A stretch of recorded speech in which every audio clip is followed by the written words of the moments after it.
part of our spiritual practice. So often when we think about mental development, we think about meditation proper. So sitting there on our cushion, eyes closed, trying very hard to look like a little Buddha, really placing the mind in a very positive, wholesome mind state. And from that, of course, the development happens all by itself. You start to feel good, you feel calm and relaxed, you get that clarity of your mind, the mind brightens up, and this is how the mind develops. Eventually it becomes still and very, very peaceful, and that's samadhi. And after that, all sorts of things can happen in the mind. So this is what we call mental development, citta bhavana. So this is one power that the Buddha talked about. He talked about this power of mental development. Another power he talked about is the power of recollection or reflection, contemplation, using the mind to ponder. So often we get scared that if we're thinking that we're not meditating, but this is a power, the Buddha said, this patisankha bala, this ability to ponder, to recollect, to contemplate. This is actually a type of practice. And the Buddha taught lots of these types of practices. Chaga nusati, the recollection of your generosity, which is something we do quite frequently. The recollection of the Buddha, the Dharma, the Sangha. These are all quite thinking meditations. But for us, it's something we can use our busy thinking mind when we've had a hard week and the mind is not just going to quieten down because we want it to. Instead, we work with this busy mind, we work with this thinking mind, and we can get some peace from that process. And this is a power because it gradually conditions our mind in a wholesome direction. It gradually straightens our view so that we can develop what's called right view. So this is a very important thing to develop. It's the first part of the Noble Eightfold Path, getting that view, that right view, samadhi. But how do we get that right view? We have to ponder these things over and over again, contemplating them, memorizing them, and really taking them into our heart so that these ideas become the path within us. And once that is firmly planted, then we can start to see more in line with reality. Because often our view, our perceptions of our existence are at the best kind of a bit sketchy. We don't really know what's going on. And sometimes we cocoon ourselves in this willful ignorance. We don't really see things as they are, and maybe we don't want to see things as they really are. Because things can sometimes be a little scary, a little confronting. Things that will happen to us in our lives, we might not want those things to happen. And so tonight I'm going to be talking about this tendency in our mind to kind of avoid looking at reality, and some strategies that the Buddha talked about so that we could actually, over time, very gradually develop our mind through this practice of reflection, of contemplation. Sometimes when we listen to the Dhamma, we hear it, we sit there, afterwards we say sadhu, sadhu, sadhu, and then we go home and already we're starting to forget. The next morning when we wake up, perhaps we've forgotten almost the entire of the teaching. The next day, the next week even, a couple of weeks later, a couple of months later, we can't remember it at all. The week before last, Bhante Sujato was talking about the faculty of sati, which we often translate as mindfulness. But he was saying, actually, I wonder if you remember this, he was saying this is about remembering. This is about recalling. The ability to recall is something that pushes our meditation practice, pushes our spiritual practice. We learn which things to avoid and which things not to engage in and which things to cultivate. So this power of being able to remember is wonderful and makes sense, right? If we're more aware and more engaged, then we'll recall things better. But if we're distracted or we've had a busy week or we're just tired or we're sick, then it takes some time for these things to go in and stay there. So another way that we can develop the mind is to constantly return to the same themes over and over again, so that we are always recollecting, always remembering. So in this way, we kind of, when we hear things over and over again, ponder them, reflect on them time and time again, we're gradually wearing down that wrong view that we might have about the nature of things, and we're cultivating right view, we're straightening our view. And so in this way, we're actually reducing our underlying tendencies, reducing the mental defilements, and cultivating wholesome states that are going to be beneficial to us. So this is all about uju kaditi, straightening our view, leading towards samaditi, right view. And this is a practice that we're going to be doing tonight. This is a practice of 5 things that the Buddha asks us to remember frequently, to recollect frequently. They're the 5 frequent reflections. Do you know what they are? I am subject to old age. I have not gone beyond old age. I am subject to sickness. I have not gone beyond sickness. I am subject to death. I have not gone beyond death. Everything that is beloved and pleasing to me, I will become separated from. We can't hold on to anything. Everything has to go eventually. And the last one is karma, that all our actions are our karma, and we will inherit that karma, the results of our karma, whether good or bad. We will have karma as the result. So these are the 5 frequent reflections that the Buddha said that we should practice as lay people, as monastics, as often as we can. So let's take a comfortable posture.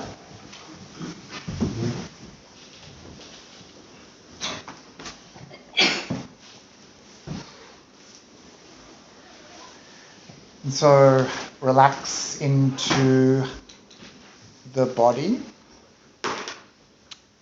Make sure that you make those little adjustments now to your posture so that you can feel like you can sit still for the remainder of the meditation.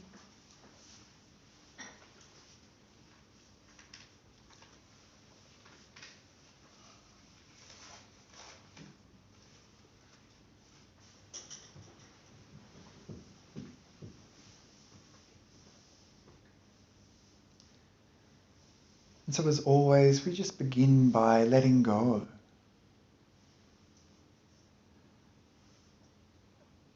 Letting go of all your activity of the day. Letting go of all the busyness, all your responsibilities.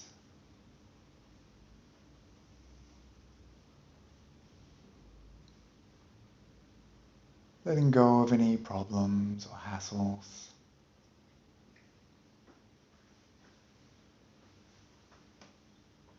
Just leaving all those things in the past. And just letting them be. Letting them go.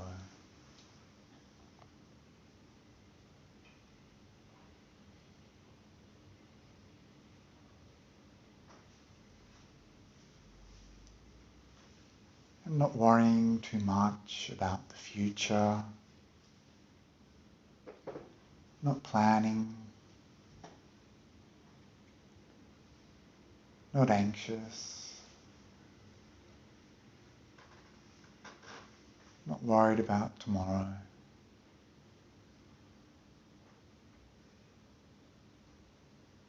Instead, just being here, now,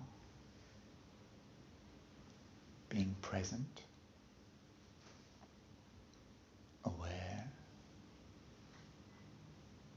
and relaxed.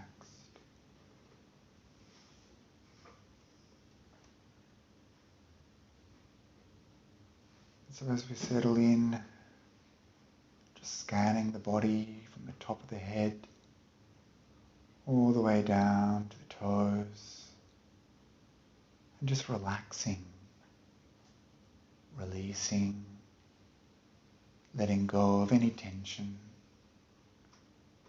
any tightness. Just let all those things drain away.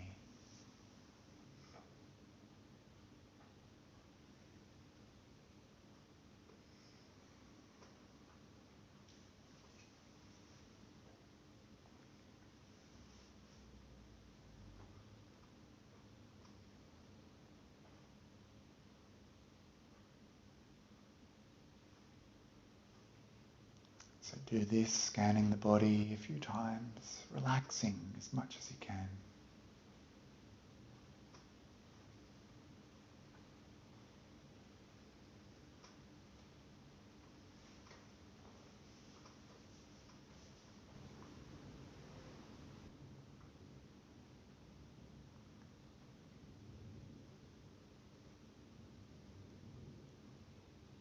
There's nothing to do. There's nowhere to go. Just enjoying this relaxed body and delighting in this calm, peaceful mind.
And now that the body is relaxed, with this calm, peaceful mind, we can begin to contemplate. I am subject to aging. I have not gone beyond aging. Even now, I am getting older. With every passing minute,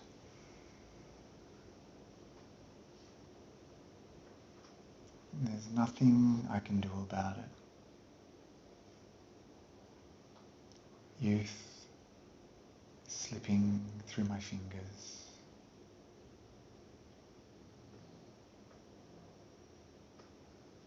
My body cannot do the things it used to do. My mental faculties are declining.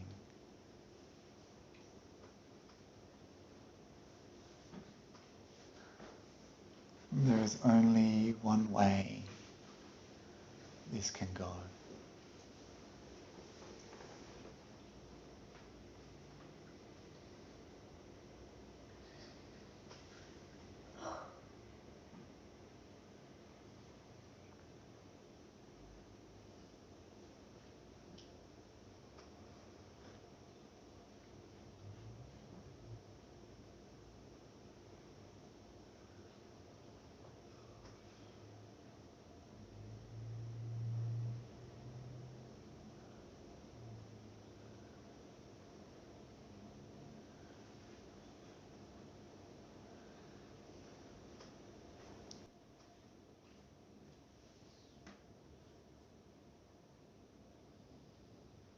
people will look at us and just see an old person, skin like a shriveled up prune, shuffling along, bones creaking. Our beauty vanished.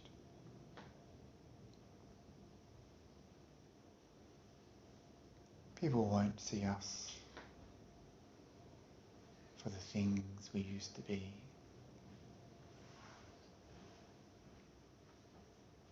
When we look in the mirror, hardly recognize ourselves.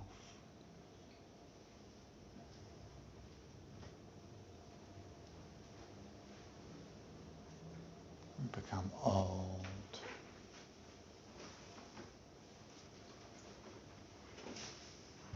And there's nothing we can do to stop it.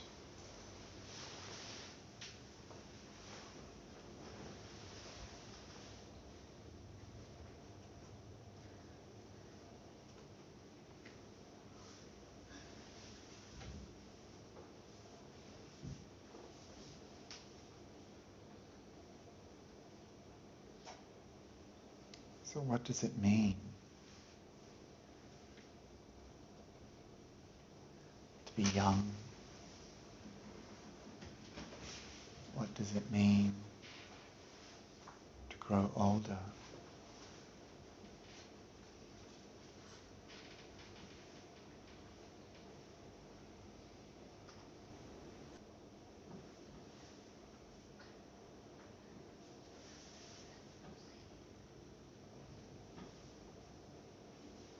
I am subject to sickness.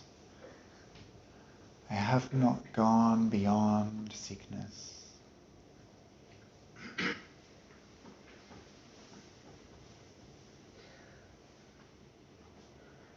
Maybe even now my body feels unwell. A little cough, an allergy, sunburn, a blocked nose,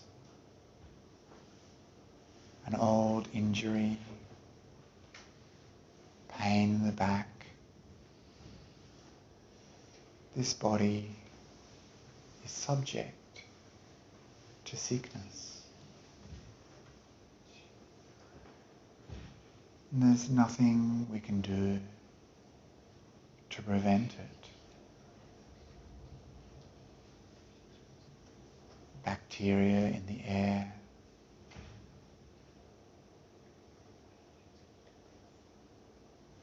being in close contact,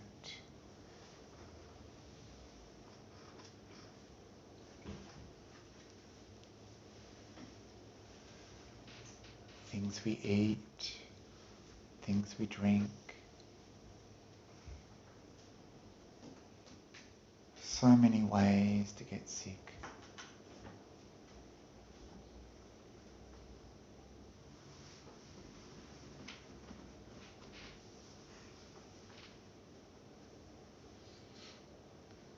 And just having a body from time to time, something will go wrong.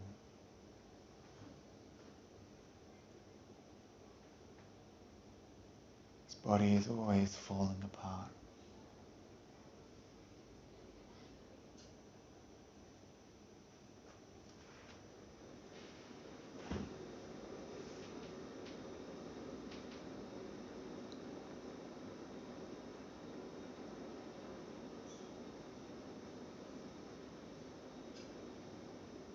And when we are healthy, we are happy. When we are sick, so depressed and sad, we can't enjoy anything.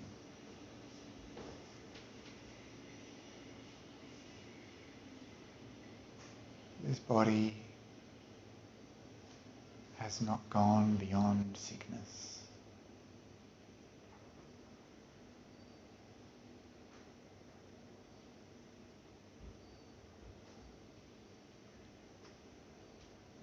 this, how do we see health?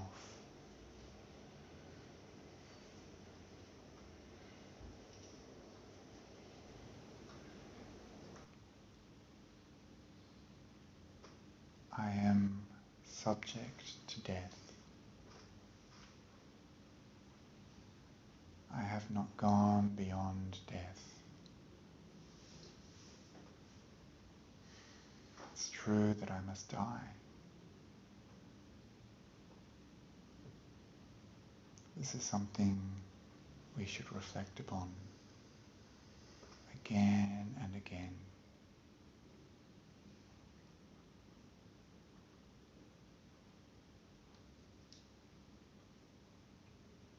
What will it mean to give up this body?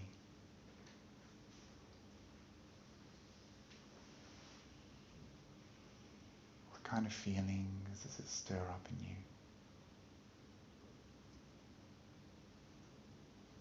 Is there fear? Or does it feel numb?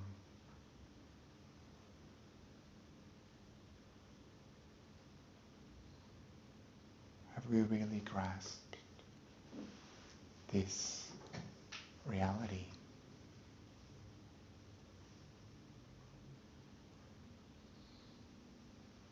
We are subject to death. We cannot escape it.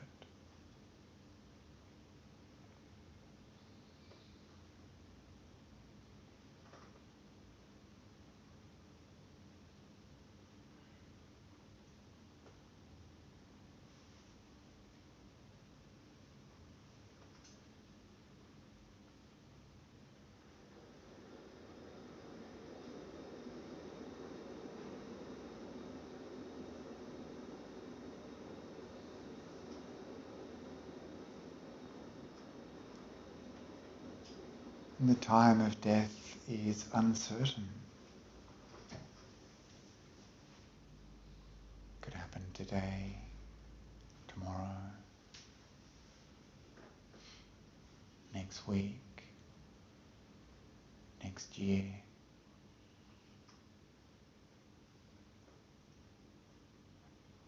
We never know.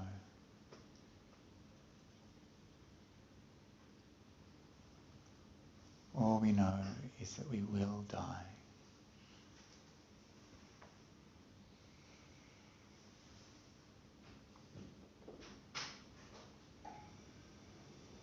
And understanding this, how should we live?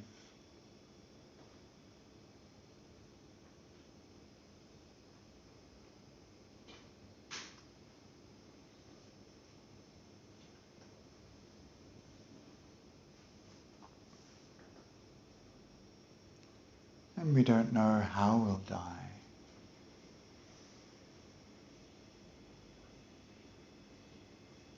Maybe it will be sudden.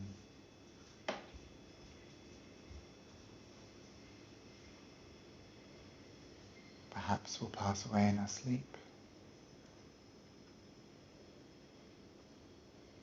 Or maybe we'll have a long and difficult illness.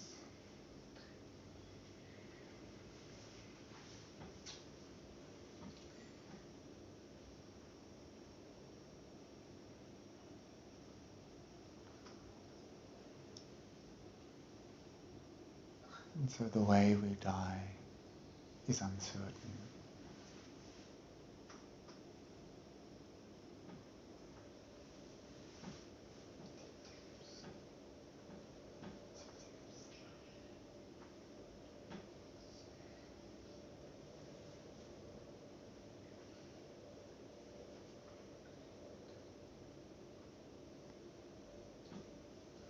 Thinking about death.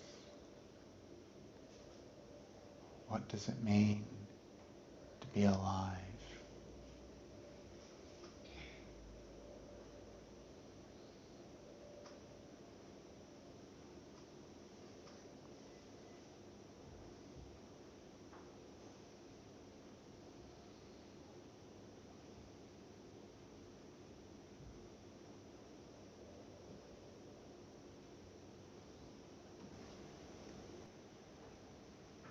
I will become separated from all that is beloved and pleasing to me.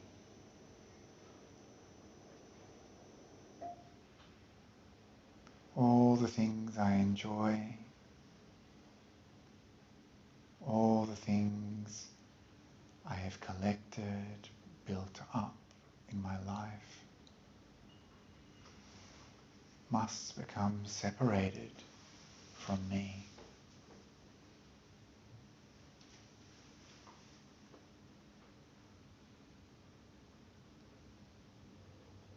People steal our possessions, will break our favourite coffee cup. Our phone will become old.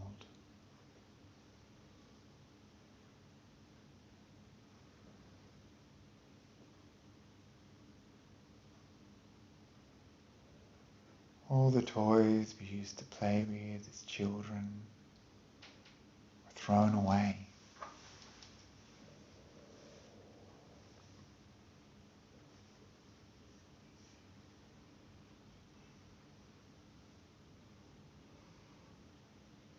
All the money we've made,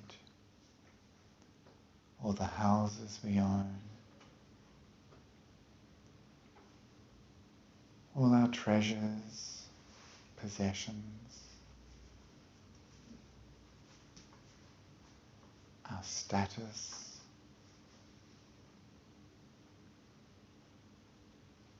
we'll have to leave all this behind when we die.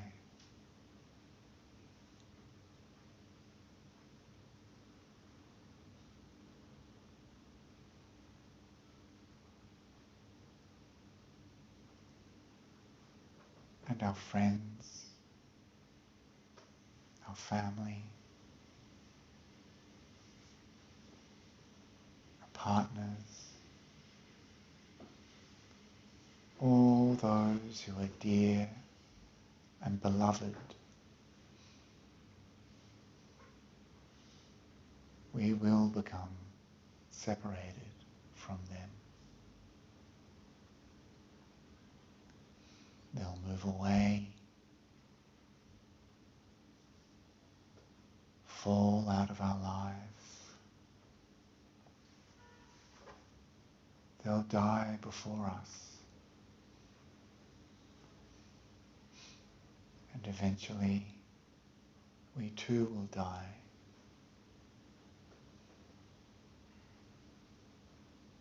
Even this body, so dear, so precious to us, eventually we will have to let go.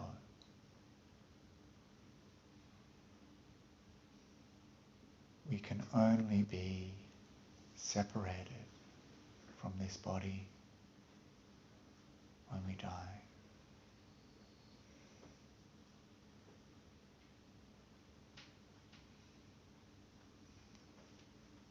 Knowing this, what does it mean to be attached to those things we find beloved, dear?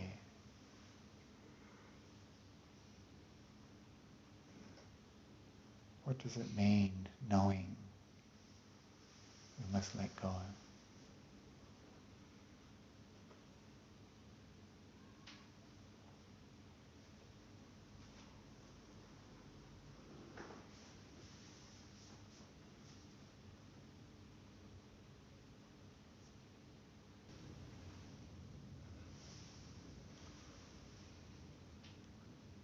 And I will inherit my karma.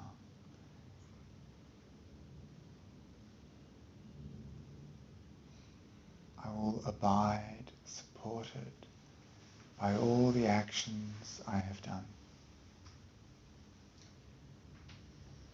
I am related to my karma.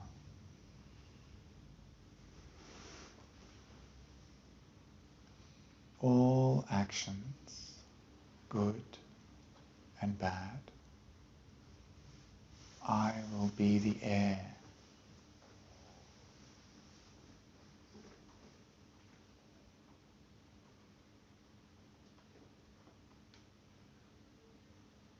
All actions done with intention is karma. All the things I do every day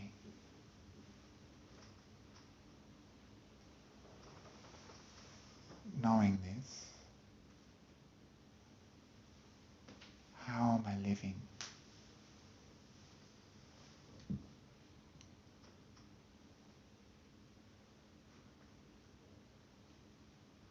Knowing this,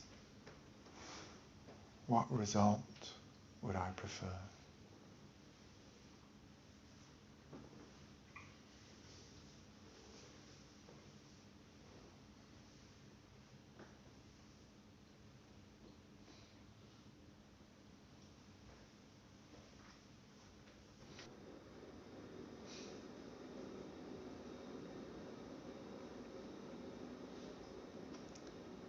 Already in this life, we see the results of our actions.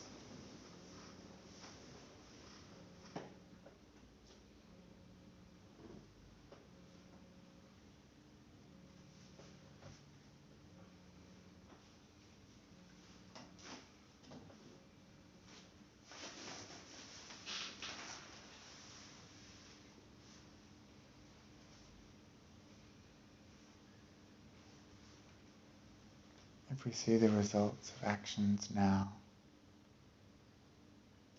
we can gain some conviction, thinking perhaps there will be actions and results in the future that we will experience.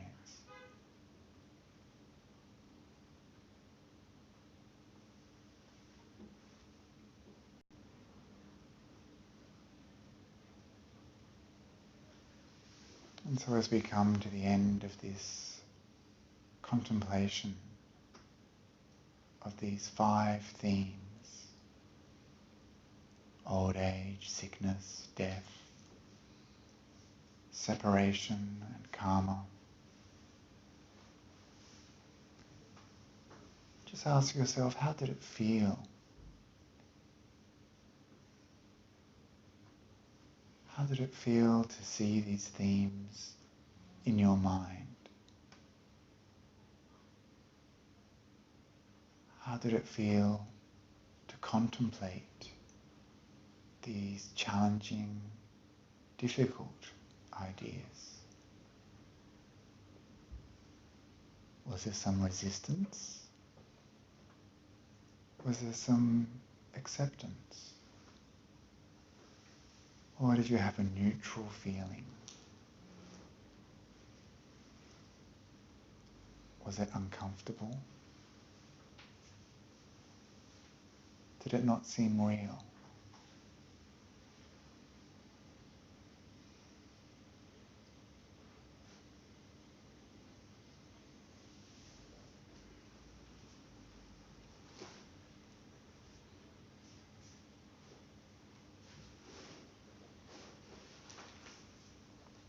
And so these are the 5 frequent reflections the Buddha asked all lay people and monastics to ponder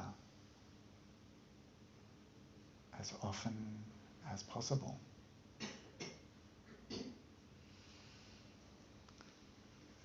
And so we can now relax our awareness, coming back to the room,